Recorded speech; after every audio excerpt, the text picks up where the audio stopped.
Assalamualaikum warahmatullahi wabarakatuh, saudaraku. Salam rantau. Ya, saudaraku, kembali lagi di channelnya Arsanadi ya, vlognya anak rantau, vlognya anak kos di Jakarta. Ya, di video kali ini seperti judulnya ya, aku akan sedikit kasih informasi atau tips bagaimana cara untuk adopsi kucing ya. Jadi tata caranya dari awal sampai akhir, insya Allah aku bakal menjelaskan bagaimana tata caranya agar kita lebih aman untuk mengadopsi kucing. Tapi sebelumnya jangan lupa buat di subscribe, di like, di komentar, di share ya channelnya Arsanadi, vlognya anak rantau, vlognya anak kos di Jakarta. Yang udah sering nonton tuh, tapi please subscribe, buruan subscribe sekarang ya.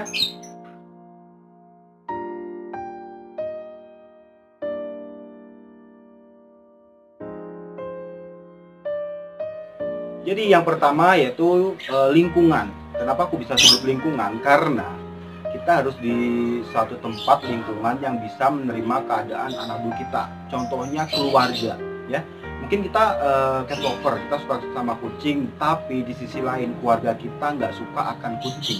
Itu PR besar buat kita yang akan adopsi kucing ya. Karena apa? Di saat kita sudah adopsi, tapi keluarga kita nggak bisa menerima, kasihan. Ya, kita akan jelas kasihan dengan anabul ya, karena di sisi lain keluarga kita nggak bisa menerima kan dengan keadaan anabul. Seperti contoh saya sendiri ya, dulu keluarga aku tuh nggak suka sama yang namanya kucing karena dengan berbagai alasan ya, terutama emak tuh yang ya kurang suka deh pokoknya sama kucing ya. Katanya tuh yang pispupnya sembarangan ya. Terus kalau tidur kadang dia nyusul ke tempat tidur, bulunya, pokoknya begitu banyak alasan sehingga aku waktu di kampung waktu kecil itu nggak boleh pelihara kucing. Dan suatu saat aku udah gede ini merantau di Jakarta, aku pulang bawa kucing ya.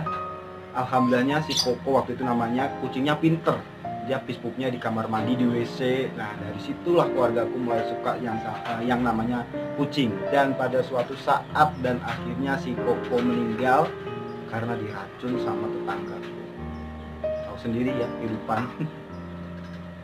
Oke, yang pertama yaitu lingkungan. Pastikan lingkungan bisa menerima anabul kalian yang akan diadopsi.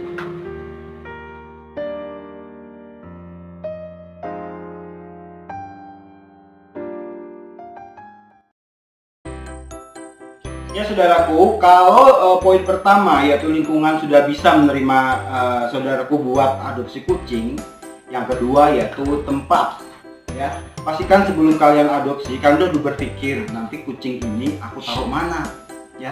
Semisal kayak di teras belakang atau di teras depan, setidaknya ada tempat yang nyaman buat anabul yang bakal kita adopsi. Dan yang pasti jangan mengganggu dengan lingkungan sekitar, terutama keluarga ya, agar kita nggak dapat komplain, agar kita juga nggak akhirnya banyak alasan untuk udah deh nggak usah pelihara kucing deh, ini bikin rusuh, bikin apa. Kita cari aman ya, kita berpikir ditempatkan di mana anabul kita ini ya.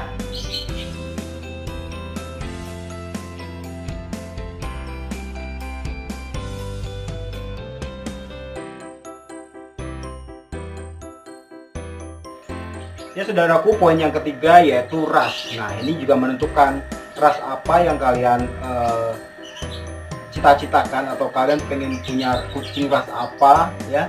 Itu disesuaikan dengan budget juga ya. Saran aja nih ya, semisal kita maaf budget nggak ada, tapi kita pengen pelihara kucing ya, semua orang pasti pengen pelihara kucing ras ya. Tidak ada salahnya kalian itu untuk pemula kalian bisa adopsi kucing domestik atau kucing kampung ya. Kalian bisa rescue mungkin di pasar, di jalan ya. Sebenarnya kucing kampung juga nggak kalah loh sama kucing ras ya. Kalau dilatih, dirawat, dia juga pinter. Yang membedakan cuman bulunya aja, istilahnya kan gitu. Nah untuk ras ini kalian bisa sesuaikan. Misal kayak punya aku pertama kali itu untuk kucing ras ya, aku adopsi Persia medium, karena Persia medium secara harga, biaya adopsi itu lebih murah dibanding dengan ras-ras yang lain ya. Gak ada salahnya kalian kalau memang budgetnya minim, kalian pengen adopsi kucing ras, gak ada salahnya kalian coba untuk Persia medium ya. Kucing-kucing saya semuanya juga Persia medium, kecuali kalau memang kalian punya budget lebih, kalian juga bisa menyesuaikan atau mungkin ingin kucing ras yang lebih bagus.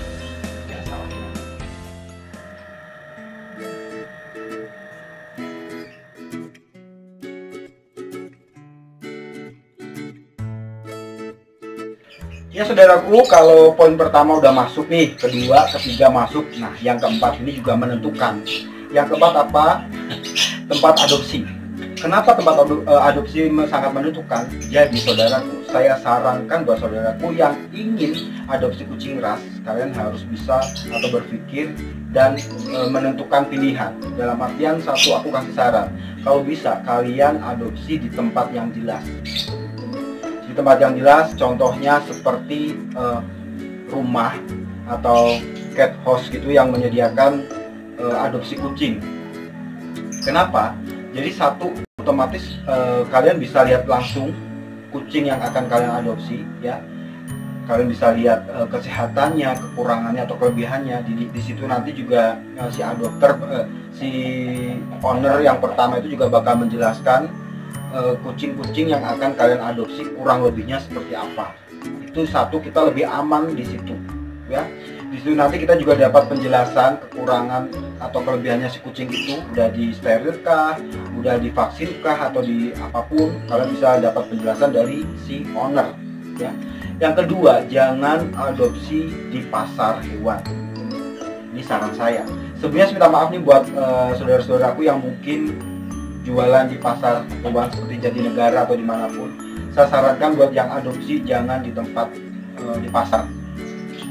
Satu, karena mungkin kalian lihat sendiri ya keadaan pasar seperti apa. Saya nggak menjamin kucing itu sehat, ya. Dan satu lagi, kucing juga nggak apa ya, menurutku kurang, kalau secara kalau makanan kurang higienis gitu loh, kurang, ya nggak sehat tadi istilahnya gitu ya. Jadi saya sarankan jangan adopsi di pasar, cari adopter yang jelas. Satu lagi, jangan pernah melakukan transaksi di online, itu sangat bahaya karena sekarang banyak penipuan, ya.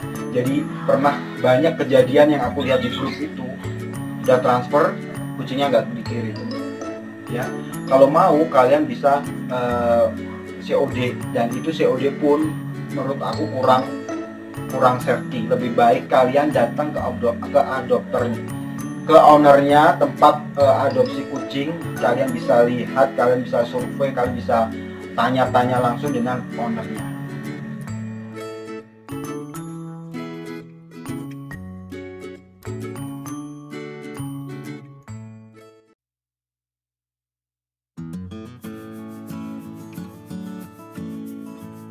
Ya saudaraku, untuk poin selanjutnya yaitu usia kucing yang akan kalian adopsi. Saya sarankan untuk adopsi kucing minimal usia 3 bulan, karena 3 bulan satu dia sudah lepas susu, yang kedua karena usia 3 bulan adalah usia adopsi, dan di situ kalian bisa istilahnya mengawali, ya, semacam kasih nama, ngajarin dia untuk pispuk di tempatnya, terus mengajari yang mungkin pokoknya awal-awal pendidikan itu 3 bulan kalian bisa adopsi.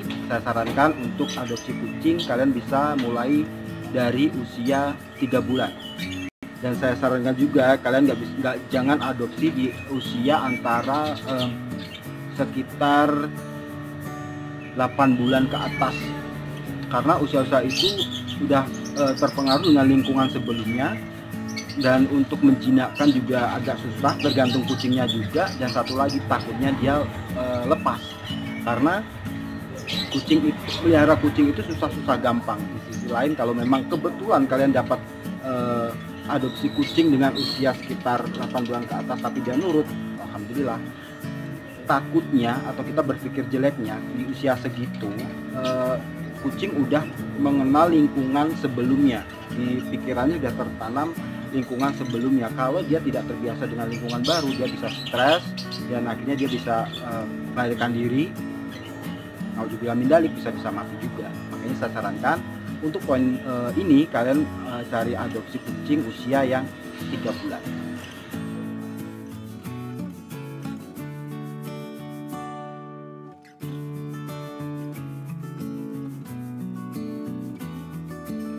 Ya saudaraku, untuk poin berikutnya yaitu peralatan, ya. Untuk peralatan kalian harus persiapkan seperti kandang, pasir, litter box, serokan, tempat makan, tempat minum, makanannya, vitaminnya,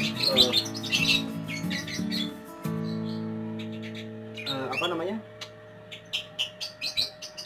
Ya itu tadi ya, makanannya, makanannya, vitaminnya, peralatan lengkapnya deh pokoknya. Kalian udah siapkan jauh-jauh hari sebelum kalian adopsi ya. Jadi misalkan oke, keluarga kalian udah setuju, berarti kalian udah persiapkan untuk peralatannya.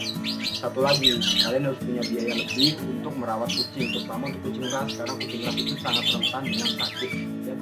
Menurut saya dan menurut teman-teman saya yang satu komunitas, vaksin belum tentu menyelamatkan kucing. Dalam artian kucing udah divaksin dia bakal sehat terus, bakal sehat selamanya, enggak. Tergantung kita bagaimana ownernya untuk merawat kucing tersebut. Seperti saya, kucing saya nggak pernah ada divaksin, cuma memang saya kebobolan atau kecelakaan di kucing jantan ya. Karena kucing jantan ternyata itu sangat rentan dan sangat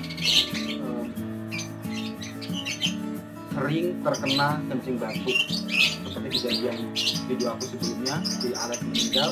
Jadi karena memang kondisinya si Alex itu kena kencing batuk ya, saya sarankan buat saudaraku untuk masalah biaya kalian harus persiapkan, masalah peralatan anak-anak kalian harus persiapkan. Menyangkut lagi ya, jadi untuk poinnya aku rangkap sekalian dengan biaya kalian lagi. Kalau memang kalian punya budget lebih ya, jadi kalian bisa bawa dia untuk vaksin. Kalau sakit bawa ke dokter. Kalau memang kalian nggak punya biaya atau biayanya minim seperti saya ya, sebisa mungkin kalian harus pandai-pandai untuk menyiasati anak-anak. Contohnya kalau aku vitamin, aku cuma kasih minyak ikan, makanan aku kasih universal, seminggu sekali kadang aku kasih tempe sama ikan.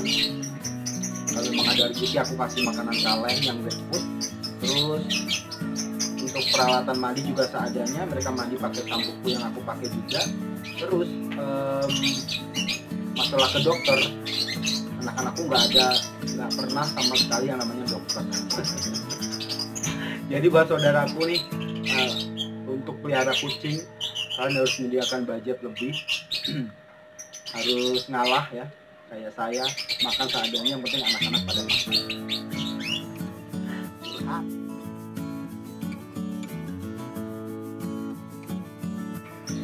Ya saudaraku, itu tadi beberapa tips dari aku ya, tata cara bagaimana kita adopsi kucing yang lebih aman. Mungkin buat saudaraku yang punya masukan lain, kalian bisa tulis di kolom komentar agar nanti kita bisa sharing di situ kayak kemarin kejadiannya si Alex. Terima kasih banyak atas informasinya, dari situ aku paham, dari situ aku ngerti bagaimana cara merawat kucing jantan ya, karena memang rentan dengan kencing batuk.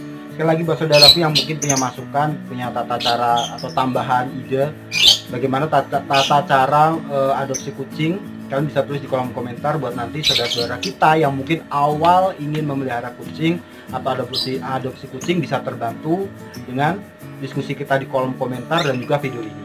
Oke, terima kasih ya saudaraku atas dukungannya. Alhamdulillah sudah 20.000 lebih, dan terima kasih buat saudara-saudaraku yang sudah meluangkan waktunya buat nonton videoku, sudah meluangkan kuotanya buat nonton videoku ya.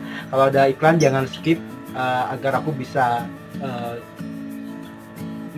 agar kalian juga bisa sedikit membantu bagaimana aku menghidupi anak-anakku, kayaknya gitulah ya.